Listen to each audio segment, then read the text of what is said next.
இன்றைக்கி நம்ம வந்து கொலக்கட்டை செய்ய போகிறோம், புளி கொலக்கட்டை. அதுக்கு வந்து நம்ம பாசிப்பருப்பு வறுத்துக்குருவோம். கொஞ்சம் பாசிப்பருப்பு எடுத்து வறுத்து கொலக்கட்டை செஞ்சோம்னா கொலக்கட்டை நல்லா மணமாக நல்லா ருசியாக இருக்கும்.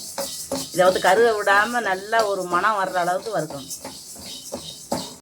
இப்போ நம்ம வந்து கொலக்கட்டைக்கு கரண்டி பாகு காய்ச்சிக்கிடுவோம். கரண்டி உடச்சி வச்சுருக்கோம்.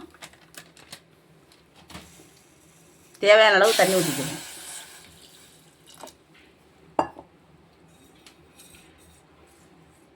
கொஞ்சம் ஏலக்காய் உணிக்கி வச்சுருக்கோம், ஏலக்காயும் போட்டுக்கிறோம்.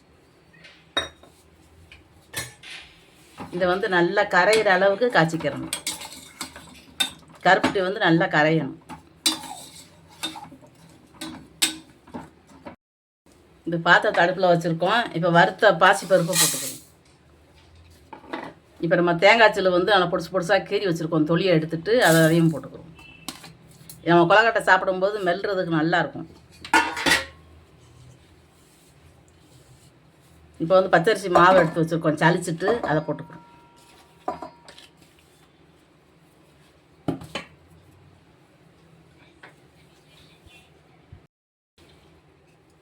இப்போ இது எல்லாத்தையும் நம்ம கலந்து விட்டுக்கிறோம்.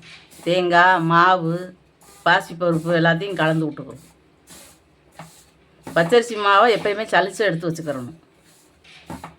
சலிக்காமல் போட்டுறக்கூடாது. நல்லா தான் மலாத்தான மாவு இருக்குதுன்னு பார்த்துட்டு போட்டுறக்கூடாது. நல்லா சளிச்சு வச்சு தான் பார்த்து போடணும்.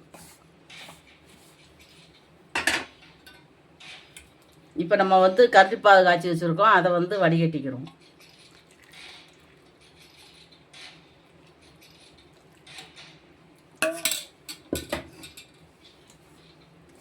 இது நம்ம கிண்டி பார்த்துக்கிட்டு காணலைன்னா ஊற்றிக்கலாம்.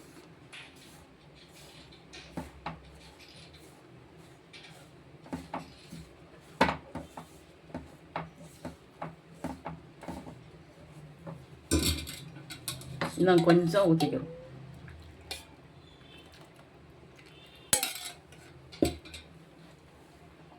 நம்ம புளி கொலக்கட்டையாக தான் செய்ய போகிறோம். நம்ம கைட்ட கொலக்கட்டை பிடிக்கிற அளவுக்கு மாவு இருக்கணும்.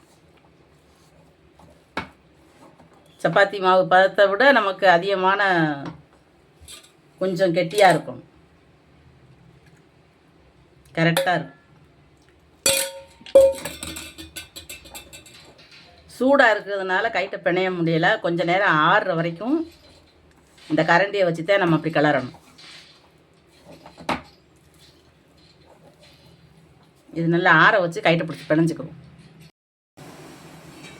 நம்ம இட்லி பாத்திரத்தில் தண்ணி ஊற்றி வச்சுருக்கோம். இப்போ தட்டில் வந்து கொலக்கட்டை வைப்போம். நம்ம மாவை எடுத்து நல்லா நம்ம கைட்ட எந்த அளவுக்கு நம்ம கைக்கு பெருசு பெருசாக கொலக்கட்டை வேணுமோ வச்சுக்கிற வேண்டியதான். குட்டி குட்டியாக வைக்கணுனாலும் வச்சுக்கலாம். இது பருப்பு வந்து பாசிப்பருப்பு நம்ம நல்லா வறுத்து வச்சுருக்கோம். இது நல்லா வெந்ததுக்கப்புறம் சாப்பிட்டோம்னா அந்த கருப்பட்டியோட மனம், பாசிப்பருப்போட மனம் எல்லாம் சேர்ந்து சாப்பிட்றதுக்கு நல்லா இருக்கும். பிள்ளைய வந்து ஸ்கூல் விட்டு வர்றாங்கன்னா அவங்களுக்கு வேறு லேஸு அது இதுன்னு வாங்கி கொடுக்கணும்னு அவசியம் இல்லை. இந்த மாதிரி கொலக்கட்டை இதெல்லாம் வீட்டில் செஞ்சு வச்சோம்னா எடுத்து சாப்பிட்டுக்குருவாங்க. நான் கொஞ்சம் பெருசு பெருசாக செய்கிறேன். சின்ன சின்னதாக பிடிச்சி வைக்கணுனாலும் வைக்கலாம்.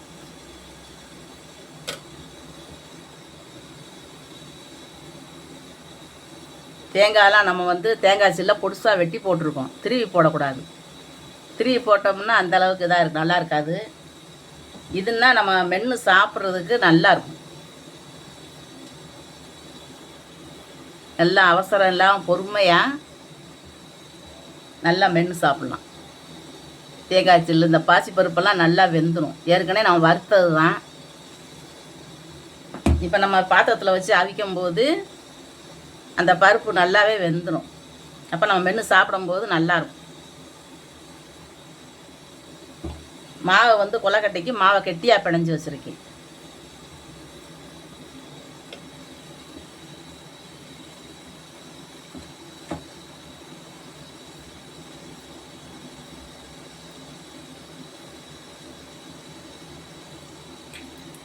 இப்போ இதில் இருக்கட்டும். இப்போ நம்ம வந்து மூடி வச்சுருவோம்.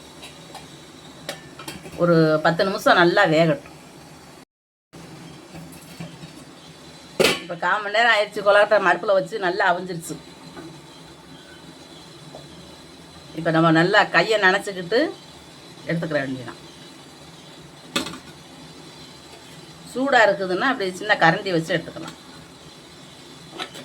கைட்டை எடுத்தோம்னா சூடாக இருக்கும். இப்படி கரண்டி வச்சே எடுத்துடலாம்.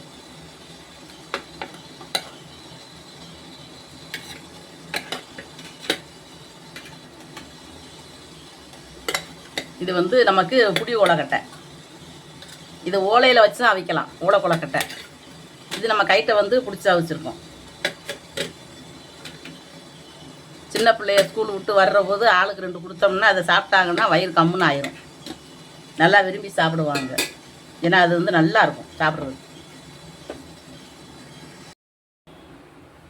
நம்ம வந்து புடி உலகட்டை வச்சுருக்கோம்.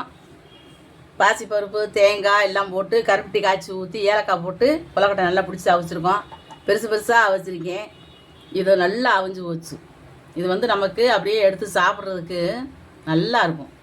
தேங்காயெல்லாம் அப்படி சில்லு சில்லாக போட்டிருக்கிறதுனால அதை மென்று சாப்பிடும்போது அந்த பாசிப்பருப்பும் அதுவும் நல்லா பொறுமையாக மென்று சாப்பிட்றதுக்கு நல்லா இருக்கும். இது வந்து சின்னவங்கலேருந்து பெரியவங்க வரைக்கும் சாப்பிட்லாம். பல்லு இல்லாதவங்க சாப்பிட முடியாது, அவ்வளோதான். சின்ன குழந்தைகளுக்கு கொடுக்க முடியாது. பல்லு இல்லாத தாத்தா பாட்டி கொடுக்க முடியாது. ஏன்னா அந்த பாசிப்பருப்பும் தேங்காய் ஜெல்லும் மெல்ல முடியாது. இந்த கொலக்கட்டை இந்த மாதிரி செஞ்சு பச்சரிசி மாவு வச்சு செஞ்சு சாப்பிட்டு பாருங்கள். இந்த வீடியோ உங்களுக்கு பிடிச்சிருந்துச்சுன்னா லைக் பண்ணுங்கள், ஷேர் பண்ணுங்கள், சப்ஸ்கிரைப் பண்ணுங்கள், பக்கத்தில் இருக்கிற பெல் பட்டனை அமைக்கி விட்ருங்க.